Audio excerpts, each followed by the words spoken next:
Hello दोस्तों, स्वागत है आपका हमारे यूट्यूब चैनल में।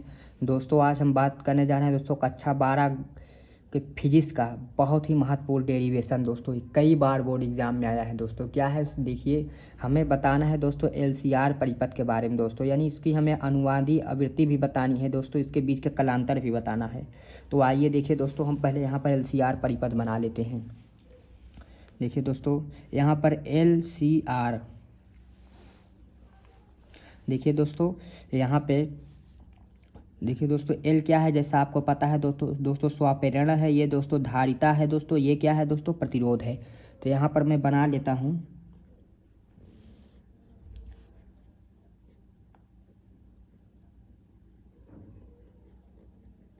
ये हो गया दोस्तों। अब यहाँ पर धारिता भी बनानी है, यानी संधारित्र भी बना लेता हूँ। यहाँ पर देखिए दोस्तों ये प्रतिरोध,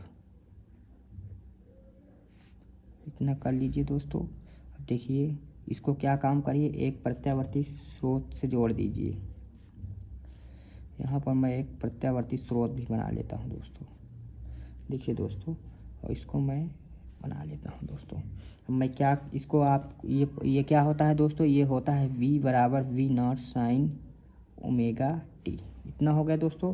ये क्या है दोस्तों, इसको आप प्रेरण प्रतिघात इसको प्रेरण आप यानी स्वप्रेरण बोलते हैं दोस्तों, इसको C बोल दे, इसको R बोल दे।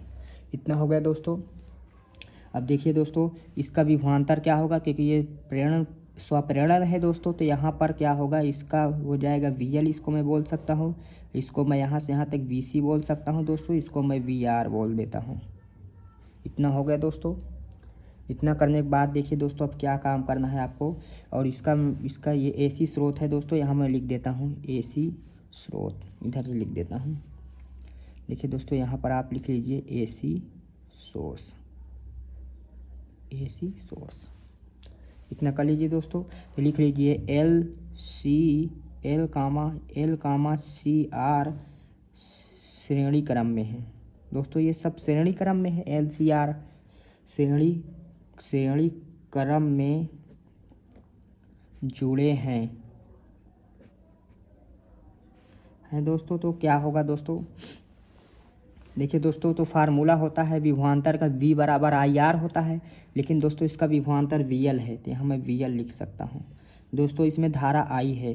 देखिए दोस्तों यहाँ पर देखिए दोस्तों, इसकी जगह मैं दोस्तों XL लिख सकता हूँ, क्योंकि दोस्तों जो प्रतिरोध होता है दोस्तों, इसको अगर यहाँ पर XL है दोस्तों, इसको बोलेंगे स्वप्रेरण प्रतिघात।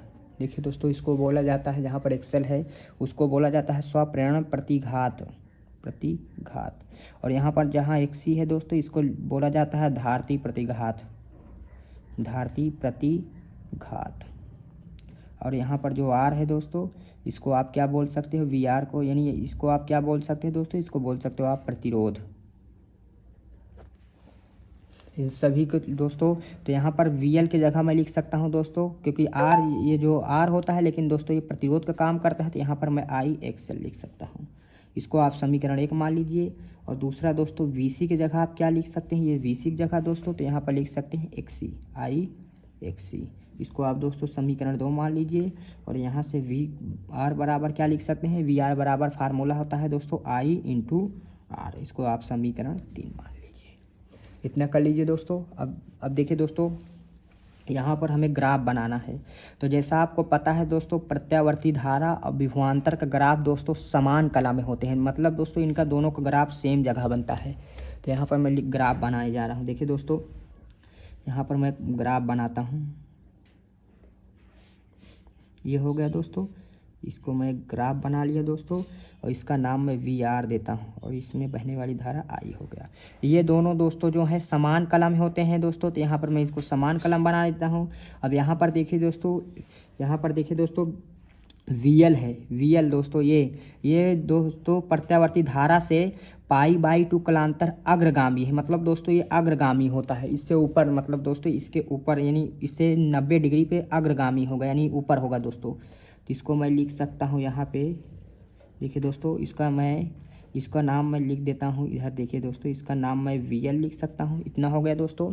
अब फिर देखिए दोस्तों, ये धारिती प्रतिघात है दोस्तों, ये प्रत्यावर्ती धारा से π/2 कलांतर पश्चगामी होता है, यानी इससे पीछे होता है दोस्तों, वो भी 90 डिग्री पे। तो मैं यहाँ पर लिख लेता हूँ इसका नाम BC देता हूँ। हो गया दोस्तों। देखिए दोस्तों, इतना करने के बाद देखिए दोस्तों एक ऊपर है एक नीचे है दोस्तों, इसका परिणामी यहाँ पर कहीं होगा दोस्तों, क्योंकि VL में से आप BC को घटा दीजिए। VL में से VC को आप घटाएंगे तो ये यहाँ पर क्या होगा दोस्तों, VL माइनस VC। ये हो गया दोस्तों। इसका परिणामी दोस्तों मैं इधर निकाल लेता हूँ, इसका परिणामी ग्राफ क्या बनेगा, परिणामी विभवांतर। ये हो गया दोस्तों। देखिए इतना करने के बाद देखिए दोस्तों, इसको आप मिला दीजिए इससे, इसको मिला दिए दोस्तों। अब यहाँ पर भी इसको भी आप मिला दीजिए, इसको बढ़ा के थोड़ा सा दोस्तों। इसके बीच के कलांतर को मैं फाई मान लेता हूँ, फाई मान लिया दोस्तों। अब देखिए दोस्तों, इसका जो परिणामी विभवांतर है यानी VL जो VC है ये भी होगा दोस्तों, इसके बराबर होगा दोस्तों। तो यहाँ पर आप क्या लिख सकते हैं, VL माइनस VC, क्योंकि ये दोनों आपस में बराबर हैं दोस्तों। तो ये हो जाएगा दोस्तों। इतना करने के बाद देखिए दोस्तों, लिख लीजिए आप यहाँ पे। और दोस्तों ये क्या है, ये नीचे वाला VR है। इतना लिख लीजिए, जो कुछ यहाँ पर लिख कहा हूँ दोस्तों वो लिख लीजिए। I VL से π/2 पश्चगामी है, I VL से π/2 पश्चगामी है, यानी I VL से π/2 पश्चगामी है, क्योंकि देखिए दोस्तों पश्चगामी मतलब ये इससे पीछे है दोस्तों धारा, वो भी π/2 यानी 90 डिग्री पे दोस्तों। ये वाली जो आई है इससे 90 डिग्री यानी आगे है दोस्तों, ये ऊपर है, ये नीचे है दोस्तों, इससे पीछे है, तो बोल सकते हैं आप π/2 पश्चगामी है। फिर एक लिख लीजिए यहाँ पे दोस्तों, I VC से π/2 अग्रगामी है, देखिए दोस्तों अग्रगामी मतलब दोस्तों ये कि ये दोस्तों ये जो प्रत्यावर्ती धारा है इससे 90 डिग्री पे दोस्तों ऊपर है, आगे है, मतलब अग्रगामी है दोस्तों।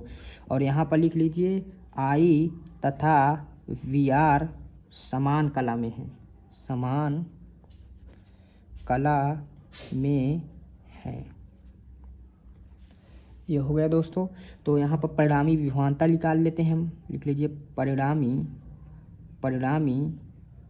विभवांतर दोस्तों। ये जो परिणामी है इसका मैंने नाम दिया हूँ दोस्तों B, मैं मान लेता हूँ इसको। परिणामी विभवांतर इसको मैं B मान लेता हूँ दोस्तों। फार्मूला क्या होता है दोस्तों, V² बराबर, देखिए दोस्तों फार्मूला होता है आधार का स्क्वायर यानी कड़ स्क्वायर बराबर होता है लंब का स्क्वायर प्लस दोस्तों आधार का स्क्वायर। तो यहाँ पर देखिए दोस्तों कड़ का स्क्वायर यानी इसका मैं V मान लेता हूँ दोस्तों। अब देखिए दोस्तों VL ये वाली डिस्टेंस क्या है, VL माइनस VC का स्क्वायर, आधार क्या है दोस्तों VR का स्क्वायर। हो गया दोस्तों, क्योंकि थीटा के सामने जो होता है वो लंब होता है उसका स्क्वायर, और बटे में जो थीटा जिस पर रुका रहता है दोस्तों टिका रहता है उसको हम VR बोलते हैं, तो VR का स्क्वायर, यहाँ से VR स्क्वायर लिख लीजिए दोस्तों। देखिए यहाँ पे अब VL माइनस VC का आपको मान पता है दोस्तों। यहाँ पर देखिए VL का मान दोस्तों यहाँ पर मैं निकाला हूँ, देखिए यहाँ पर IXL है और यहाँ पर VC का IXC है। इन दोनों का मानों को मैं रखता हूँ दोस्तों यहाँ पे, देखिए दोस्तों रखता हूँ। तो यहाँ से हो जाएगा VL की जगह दोस्तों आप लिख लीजिए IXL माइनस IXC का स्क्वायर, और VR की जगह दोस्तों आप क्या लिख सकते हैं, देखिए VR की जगह आप लिख सकते हैं IR का स्क्वायर। यहाँ पर लिख सकते हैं IR का, देखिए दोस्तों इन सभी मानों को रख देते हैं दोस्तों। रखने के बाद यहाँ पर देखिए दोस्तों I² हो जाएगा, I² हो जाएगा, दोनों में है दोस्तों। मैं डायरेक्ट यहाँ से I² कॉमन ले लेता हूँ। इतना कर लीजिए दोस्तों। अब इधर क्या बचा, यहाँ पर देखिए दोस्तों इधर बचा है XL माइनस XC का स्क्वायर। इधर देखिए दोस्तों इसमें भी I² था ना दोस्तों, तो इसमें से भी यहाँ पर भी I², यहाँ पर भी I² हो जाएगा, यहाँ पर भी I² है, जो कि मैंने I² कॉमन ले लिया। इधर क्या बचा R²। इतना कर लीजिए दोस्तों। तो यहाँ से अगर मैं V² ये I² को मैं नीचे लेके आता हूँ, यहाँ पर XL माइनस XC का स्क्वायर R², ये हो गया दोस्तों। ये V/ जो I होता है दोस्तों इसको बोला जाता है, देखिए मैं इसको बोला जाता है Z बराबर V/I। इसको बोला जाता है दोस्तों परिपथ की प्रतिबाधा बोला जाता है दोस्तों। तो इसकी जगह मैं जेड लिख सकता हूँ, लेकिन स्क्वायर चल रहा है तो यहाँ पर जेड का स्क्वायर बराबर एक्सएल माइनस एक्सी का स्क्वायर इंटू यानी प्लस आर स्क्वायर। ये हो गया। अगर मैं यहाँ से जेड बराबर निकालूँ तो यहाँ से हो जाएगा दोस्तों, यहाँ पर हो जाएगा एक अंडर रूट लगा दीजिए, इसमें क्या हो जाएगा एक्सिल माइनस एक्सी का स्क्वायर आर स्क्वायर। इसको आप लिख लीजिएगा दोस्तों, इसको बोला जाता है परिपथ की प्रतिबाधा, परिपथ की प्रतिबाधा। लिख लीजिए दोस्तों कि V अपान आई जो है परिपथ के द्वारा लगाया गया अवरोध होता है दोस्तों। ये जो है V अपान आई परिपथ के द्वारा लगाया गया अवरोध होता है, जिसे हम परिपथ की प्रतिबाधा कहते हैं दोस्तों। देखिए दोस्तों, अब इसके बीच का दोस्तों कलांतर हमें निकालना है, तो लिख लीजिए परिणामी V तथा I के बीच कलांतर फाई हो। तो फार्मूला होता है tan फाई बराबर दोस्तों tan थीटा बराबर क्या होता है दोस्तों, यहाँ पे होता है लंब बटे आधार, जो कि दोस्तों देखिए यहाँ पे इसमें देखिए दोस्तों, यहाँ पर थीटा के सामने जो होता है लंब होता है, यानी VL माइनस VC, आधार में मैं VR लिख सकता हूँ दोस्तों। तो ये चीज़ को मैं यहाँ पर लिख देता हूँ दोस्तों। यहाँ पर मैं लिखता हूँ VL माइनस VC बटे में VR। इतना हो गया दोस्तों। अब देखिए यहाँ पर क्या काम करिए दोस्तों, अगर VL के जगह आपको पता है दोस्तों क्या होगा, IXL लिख सकता हूँ, इसकी जगह दोस्तों IXC लिख सकता हूँ, और VR की जगह दोस्तों मैं यहाँ पर IR लिख सकता हूँ दोस्तों। IR हो गया दोस्तों। तो यहाँ से देखिए इसको आप सॉल्व करेंगे, इसमें I आप कॉमन ले लीजिए, इधर क्या बचा XL माइनस XC अपान में IR, जो कि I से I कट गया। तो यहाँ से देखिए दोस्तों, अब देखिए दोस्तों और एक चीज़ मैं और यहाँ पर निकाल सकता हूँ दोस्तों, लिख देता हूँ मैं tan फाई बराबर क्या क्या होगा दोस्तों, VL माइनस VC बटे VR। एक निकाल लिया हूँ दोस्तों। यहाँ से देखिए XL माइनस XC बटे R, और इसकी जगह दोस्तों आपको बता दें यहाँ XL होता है दोस्तों, इसको आप लिख सकते हैं XL बराबर आप लिख सकते हैं ओमेगा L, और XC बराबर आप लिख सकते हैं 1 अपान ओमेगा C। तो यहाँ पर देखिए दोस्तों XL के जगह आप ओमेगा L लिख सकते हैं, और XC के जगह दोस्तों आप 1 अपान ओमेगा C लिख सकते हैं, और बटे में दोस्तों क्या है यहाँ पे R चल रहा है। तो देखिए दोस्तों यहाँ पे देखिए इतना XL के जगह यानी दोस्तों हमें ओमेगा L, और XC की जगह 1 अपान ओमेगा C बटे R। तो यहाँ से अगर दोस्तों मैं फाई बराबर निकालूँ, यहाँ पे देखिए अगर मैं यहाँ से फाई बराबर निकालूँ तो tan इनवर्स को भेज दीजिए उधर, tan इनवर्स देखिए दोस्तों क्या होगा VL माइनस VC, और बटे में यहाँ पर दोस्तों VR हो गया। दूसरा क्या है दोस्तों XL माइनस XC, यहाँ पर देखिए दोस्तों दूसरा कलांतर इसमें क्या है XL माइनस XC। यहाँ पर दोस्तों यहाँ पर tan यानी यहाँ पर दोस्तों tan इनवर्स के साथ लिखना है दोस्तों। यहाँ पर मैं लिख देता हूँ tan इनवर्स, और यहाँ पर क्या है दोस्तों IR। और थर्ड क्या है दोस्तों, तो यहाँ पर थर्ड क्या है आप लिख सकते हैं कि यहाँ पर tan इनवर्स बराबर क्या है ओमेगा L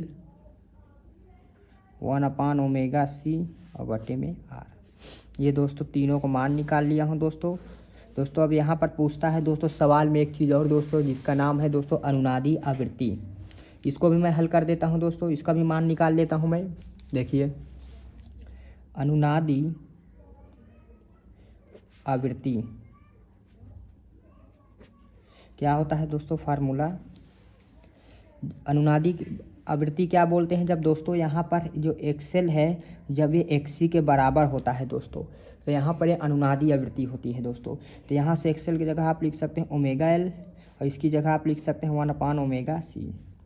इतना कर लीजिए दोस्तों। जैसा आपको पता है दोस्तों एक फार्मूला और, ओमेगा L बराबर होता है दोस्तों 2 पाई F। दोस्तों यहाँ पर जहाँ F क्या है दोस्तों, यहाँ पर आवृत्ति है जिसको आप बोलते हैं फ्रिक्वेंसी। तो यहाँ पर आप इसकी ओमेगा L की जगह आप लिख सकते हैं, और दोस्तों यहाँ पर देखिए दोस्तों, और यहाँ पर अगर यहाँ पर ओमेगा C है तो इसकी जगह मैं लिख सकता हूँ 2 पाई। यहाँ पर देखिए दोस्तों इसकी जगह आप लिख सकते हैं, यानी ओमेगा L बराबर यहाँ L होगा दोस्तों 2 पाई ओमेगा, यानी 2 पाई FL, यहाँ पर लिख सकते हैं 2 पाई FC। इतना हो गया दोस्तों। तो लिख दीजिए इसकी जगह आप लिख लीजिए 2 पाई FL, और बटे में ओमेगा C की जगह लिख लीजिए 2 पाई FC। इतना हो गया दोस्तों। तो यहाँ से इसको ऊपर ले जाइएगा तो यहाँ से एफ का एफ में स्क्वायर होगा दोस्तों, यानी एफ स्क्वायर हो गया, गुणा हो जाएगा। और नीचे इधर 2 दूनी 4 हो जाएगा, इसको पाई के नीचे ले आएंगे दोस्तों, तो पाई स्क्वायर हो गया दोस्तों। और यहाँ पर क्या हो गया दोस्तों, देखिए, और इधर क्या ये नीचे आएगा तो एल सी हो जाएगा। इतना हो गया दोस्तों। तो यहाँ से एफ स्क्वायर बराबर क्या हो जाएगा, 4 पाई स्क्वायर एल सी। अगर मैं यहाँ से दोस्तों एफ बराबर निकालूँ तो अंडर रूट लगा दीजिए, अंडर रूट लगाएंगे दोस्तों तो यहाँ से हो जाएगा 4 पाई एल सी। देखिए दोस्तों, इसको आप वर्गमूल से बाहर कर लीजिए तो यहाँ पर हो जाएगा 2 पाई और अंडर रूट एल सी। दोस्तों बहुत ही महत्वपूर्ण है दोस्तों एग्ज़ाम की दृष्टि से। ऐसे ही दोस्तों डेरिवेशन के लिए इम्पोर्टेंट आप हमारे यूट्यूब चैनल को ज़रूर सब्सक्राइब करें।